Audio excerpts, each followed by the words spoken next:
So welcome to this class of political science. In the last few lectures we have been discussing about the state. Last कुछ lectures से हम state के ऊपर बात कर रहे हैं. तो we have discussed about कि what is state, what are the different elements of the state, then after what are the different theories of the state. और उसमें हमने divine theory of the state, social contract theory, then after that liberal perspective and the Marxist perspective. So we have done this till now. तो जहाँ तक liberal और Marxist perspective है वो जो आपके पास जो मैंने लेक्चर 7th और लेक्चर 8th शेयर किया है वहाँ पे आपको लिबरल और Marxist perspective of the state काफी क्लियरली आपको समझ आ जाएगा.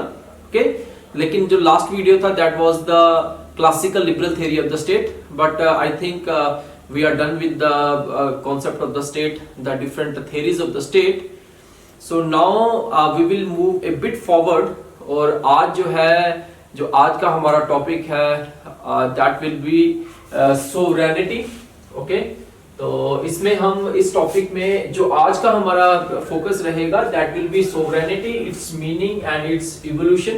कि sovereignty का मीनिंग क्या है और ये जो ये कॉन्सेप्ट है ये इवॉल्व कैसे हुआ है with the passage of time, तो हम ये आज करेंगे.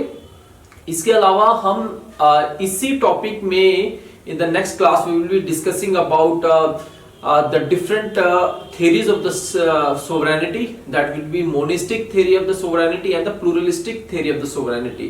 So now today let's focus on sovereignty. कि sovereignty क्या है.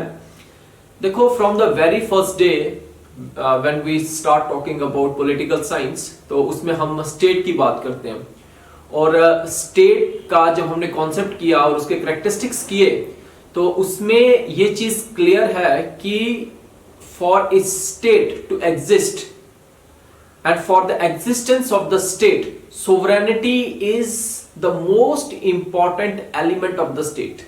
Okay it means that in the absence of sovereignty no state can exist. So it is the most important and distinctive element of the state. So sovereignty belongs exclusively to the state and no other institution can enjoy it. इसका मतलब कि state के पास sovereignty जो है वो एक बहुत ही important चीज है और जो भी state अपनी authority exercise करती है through इस agency called government or it exercises authority, it exercises binding laws, rules, policies, decisions, punishments and rewards.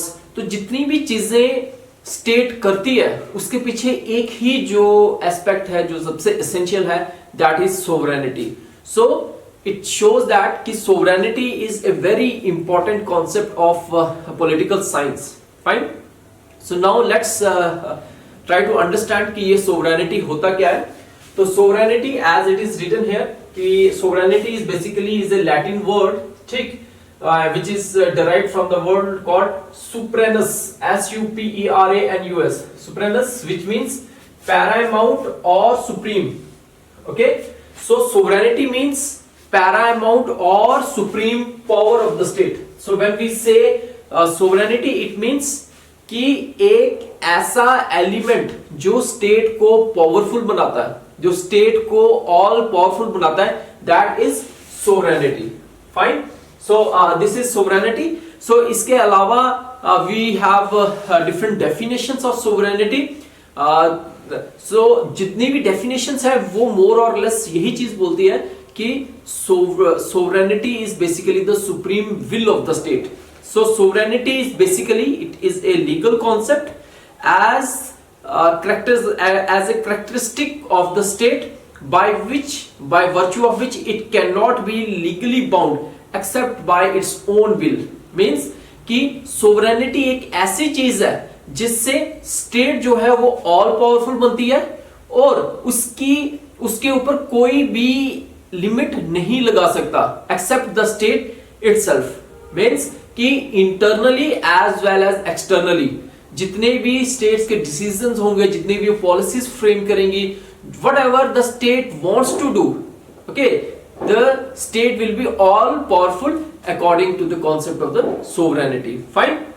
So sovereignty, we can say that sovereignty is a legal concept and it is characterized by original power. Means कि जो sovereignty है, it shows that वो ये बोलती है कि state has its own original power. Means कहीं और से नहीं ली गई है, ये इसकी अपनी powers है. Okay, then sovereignty says that it is the paramount element of the state. Means sovereignty is the permanent element of the state.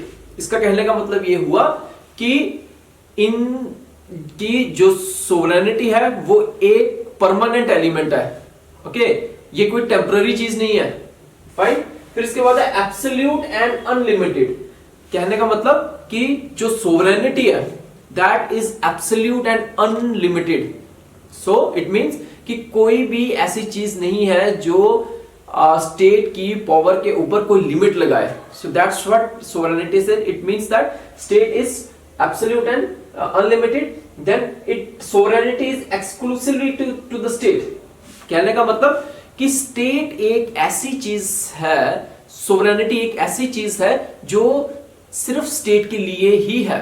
Okay, और किसी के पास सोवरेनिटी नहीं हो सकती. ओके, अब इसके अलावा other characteristics is comprehensive and all inclusive.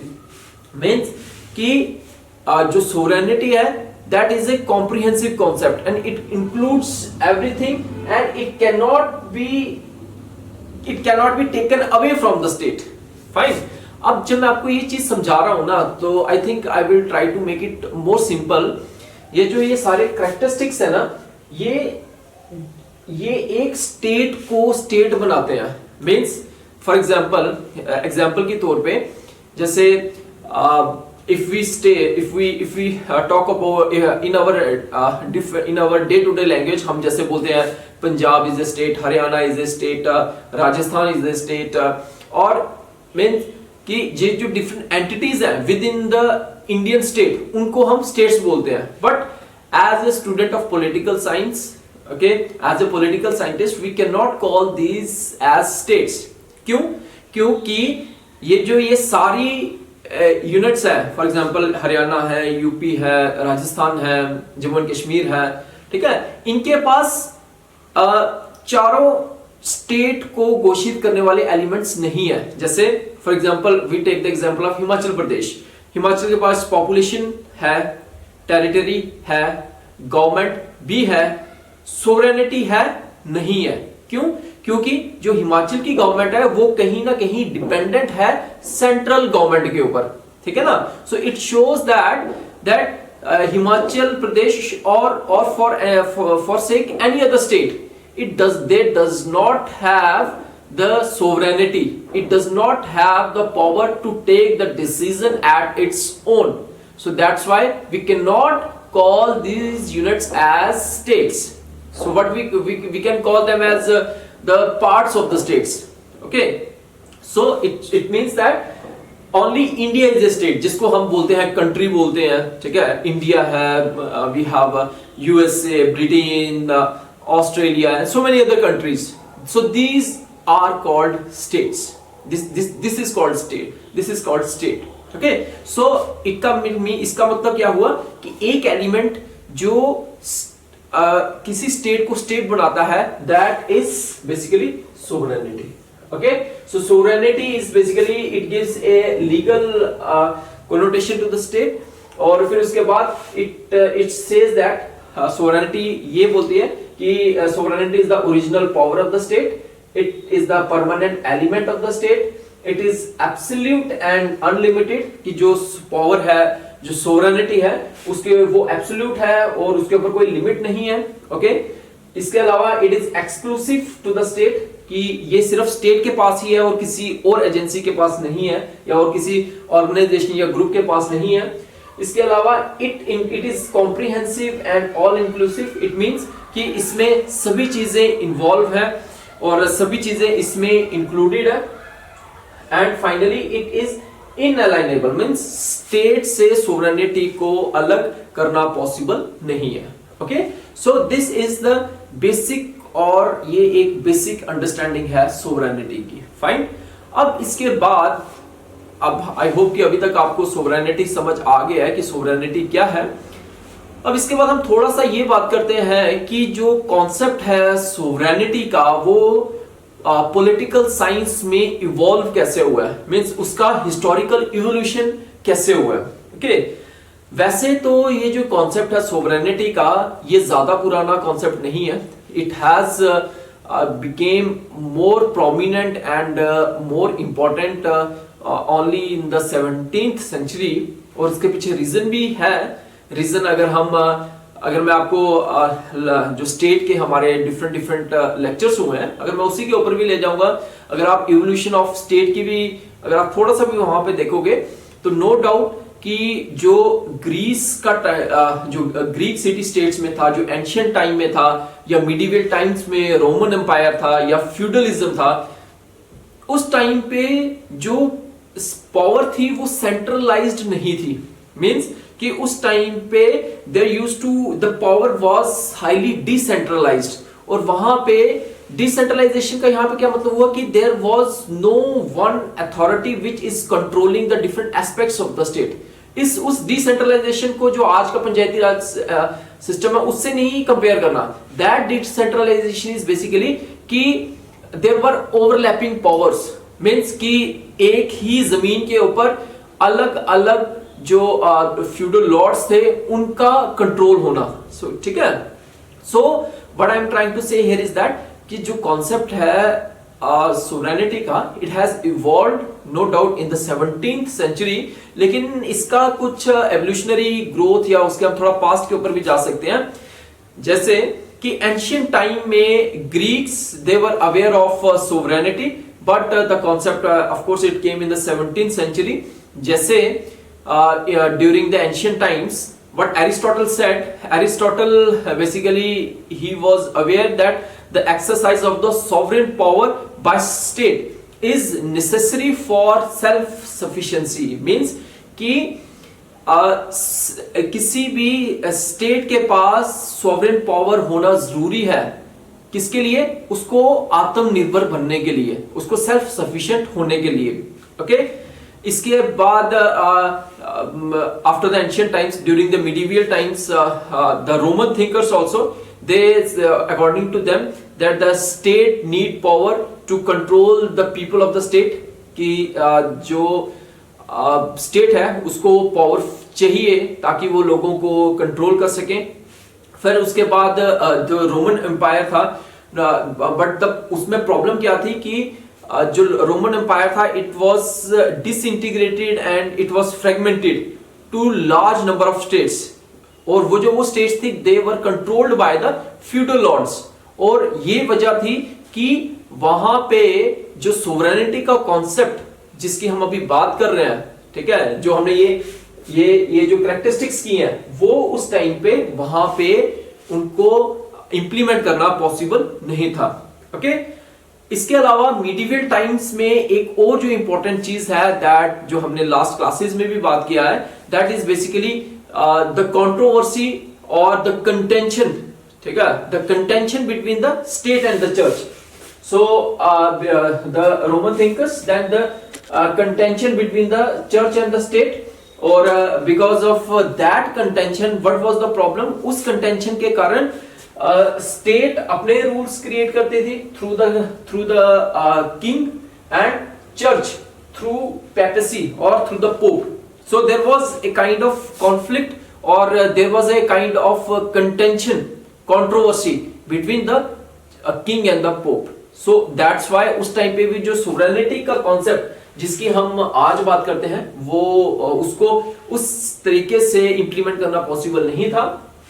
And then again feudalism भी एक ऐसी चीज थी जिसे मैंने आपको पहले भी बताया था कि फ्यूडल लॉर्ड्स कौन थे, they used to control the lands, ठीक है ना, और अलग अलग फ्यूडल लॉर्ड्स उनका हमेशा ओवरलैपिंग जो पावर्स थी, एक जैसे फॉर एग्जांपल एक लैंड है उसके ऊपर 2-3 फ्यूडल लॉर्ड्स बोलते हैं कि ये मेरी जमीन है।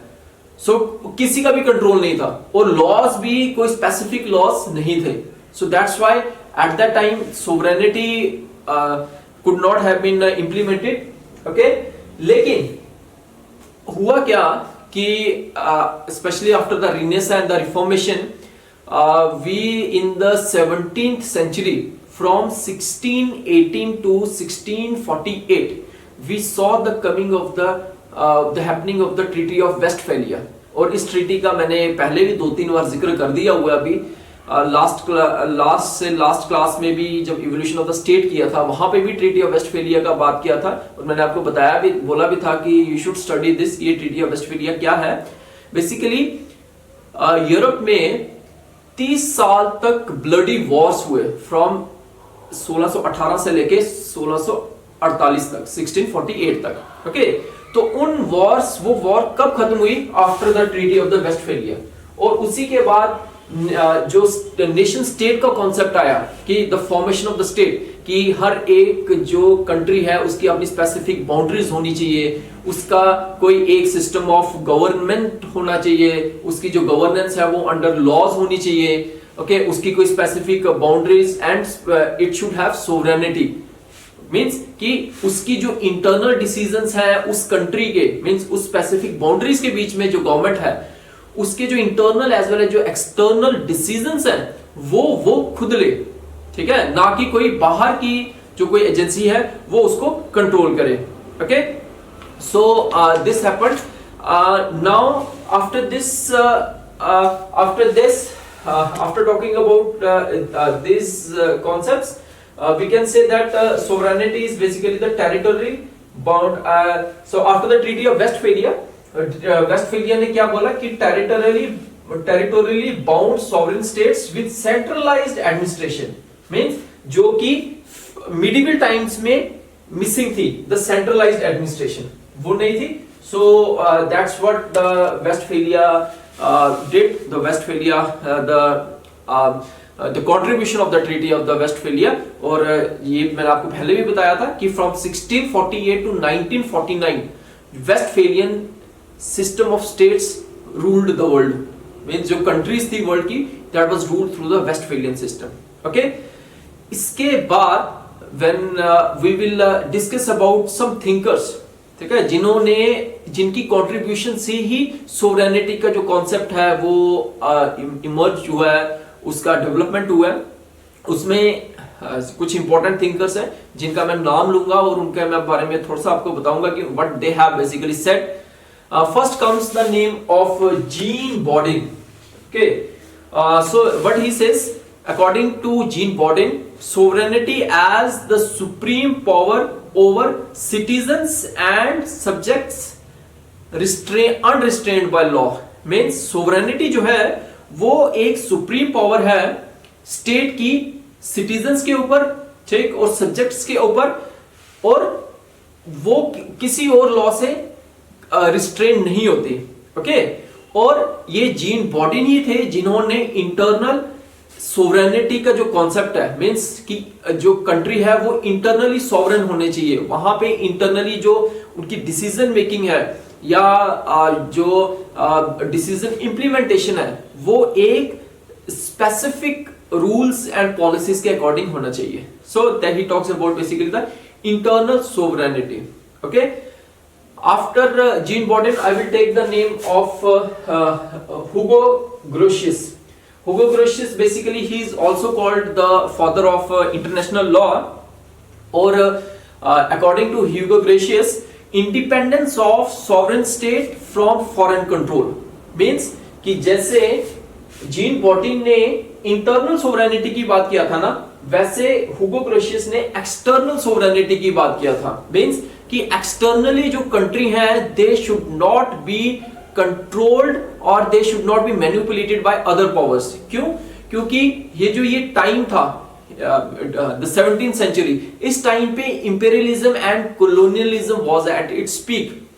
और उस टाइम पे ही बेसिकली सेड कि there should be international law जो कि जो सॉवरेन स्टेट्स हैं उनको मैनेज करें, उनके जो डिसीजंस हैं, उनकी पॉलिसीज हैं एक्सटर्नली, और किसी के ऊपर भी इम्पैक्ट ना हो. So the independence of sovereign state from foreign control, this is being said by Hugo Grotius. Okay, after Hugo Grotius another thinker जिसने सोवरेनिटी के ऊपर बात किया है, ही इज थॉमस हॉब्स।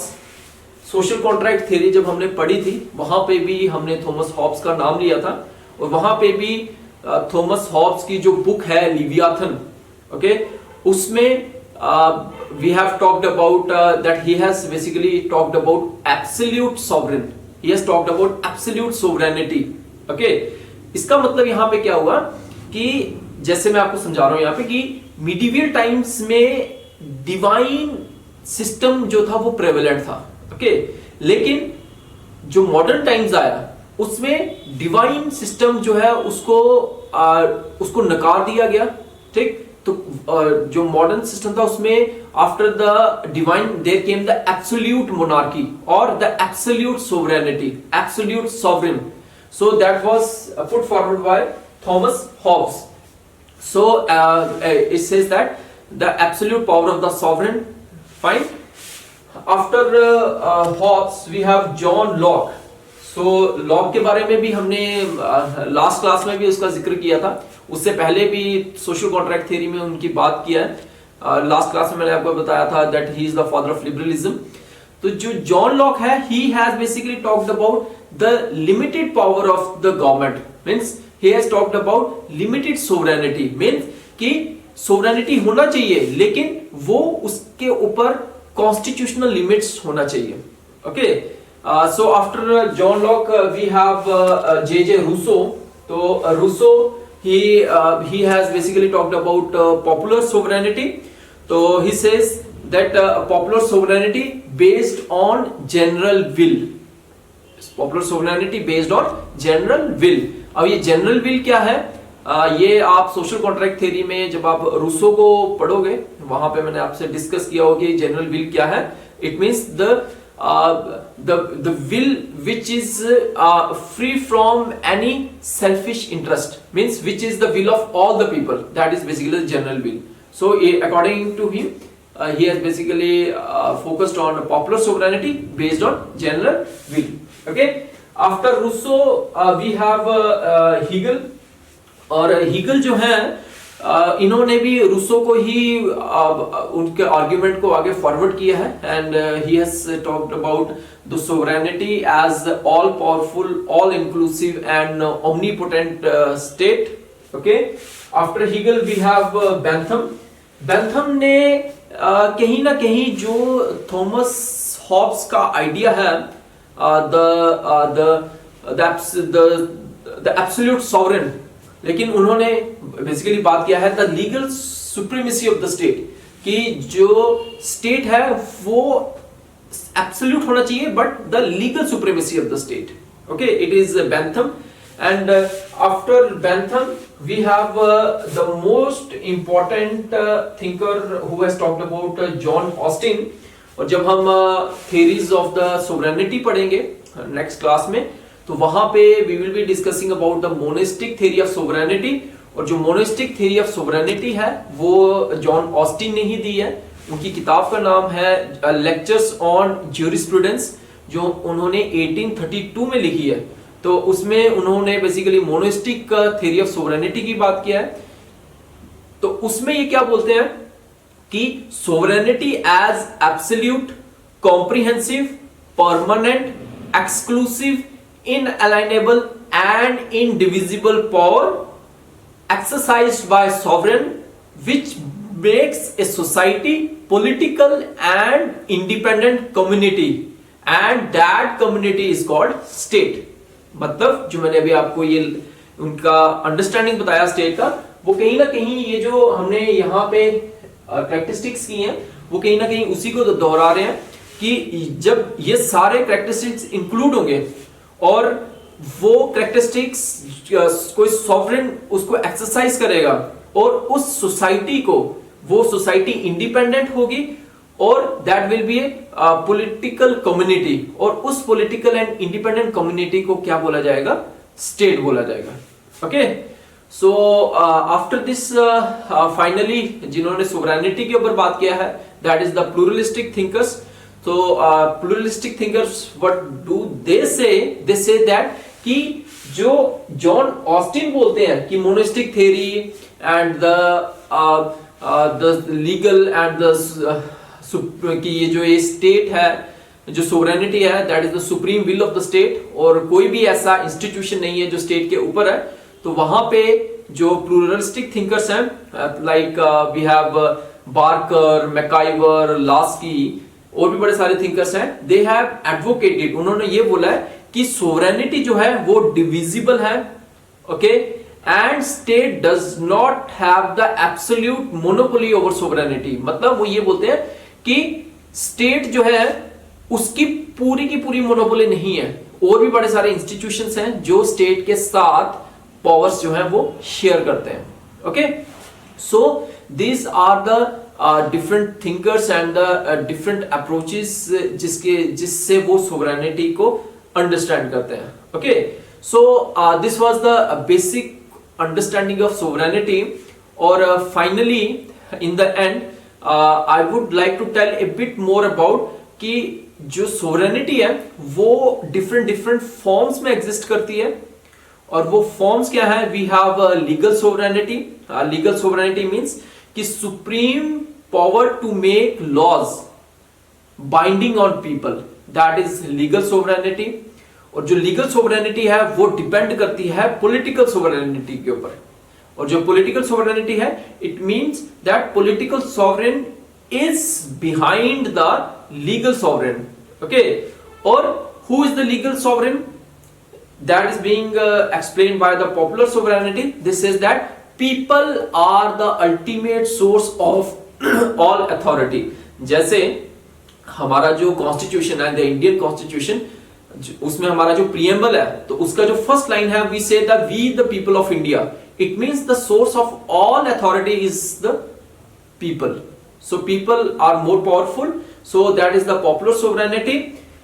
इसके अलावा we have two more forms of sovereignty, और वो कौन सी हैं? वी हैव नॉमिनल और टाइटुलर सोवरेनिटी। जैसे नॉमिनल सोवरेनिटी का मतलब कि पावर है लेकिन वो नॉमिनल है। For example the president of India, कहने का तो प्रेसिडेंट के पास पावर्स बहुत सारी है, इंडियन प्रेसिडेंट के पास, but in reality he can not exercise his power independently. He is basically dependent on the Prime Minister of India, okay। So that is the nominal or titular sovereignty, और जिसको हम एक और इसका नाम है de jure sovereignty, okay। So we have nominal, titular or de jure sovereignty, okay।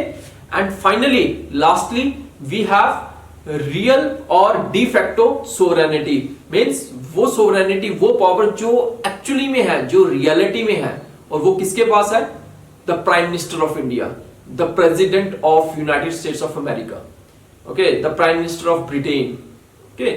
So that is basically the real and de facto sovereignty. So I hope कि आपको सोवरेनिटी का ये कॉन्सेप्ट, इसका मीनिंग, इसका इवोल्यूशन और इसके जो मैंने थिंकर्स के बारे में आपसे शेयर किया वो आपको समझ आया। और नेक्स्ट क्लास में we will be discussing about the different theories of sovereignty, the monistic theory and the pluralistic theory of sovereignty. Thank you.